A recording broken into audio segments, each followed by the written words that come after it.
And you go there all the time. You've been there 9 times since the attacks. You have Yeah. firsthand experience I was there. there on October 7th, the Oh, you day were of the there. attacks. Holy crap. Yeah, and I've lived in Israel. You know, I'm not Israeli, but I very much feel like Israel is my home. And you know, I spend as much time there as I possibly can. Of course, yes, I've been there so many times since the war started for work and to, you know, try to show things that the media won't, to meet Yeah. with hostage families, to meet with our soldiers, to visit them in the hospitals. A lot of these guys that are, you know, very, very badly injured that are young. You know, these guys are like 19, 20 years old and they're have sacrificed their lives.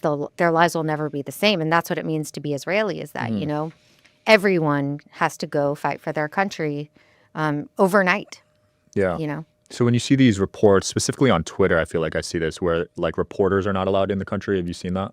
In Gaza or in Yeah. Or Israel, was that in Gaza? It was in one of them. I know that I think, you know, I have a theory about this. The reason that journalists haven't been allowed into Gaza by Israel is safety, first of all.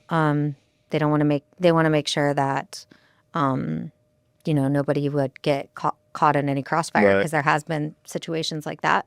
But also the narrative, you know, we see already how the journalists in the mainstream media are so biased against Israel.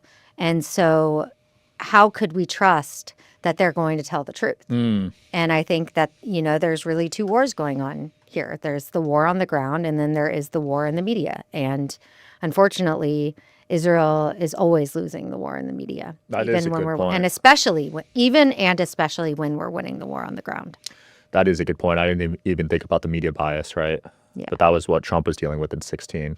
100%. All the medias were against him. Yeah, and the legacy media, we've seen time and time again how they've shown their true colors. And it's unfortunate because that is where most of the world gets their information and takes it at face value as fact. And it's poison. And Yeah. it's really, really sad.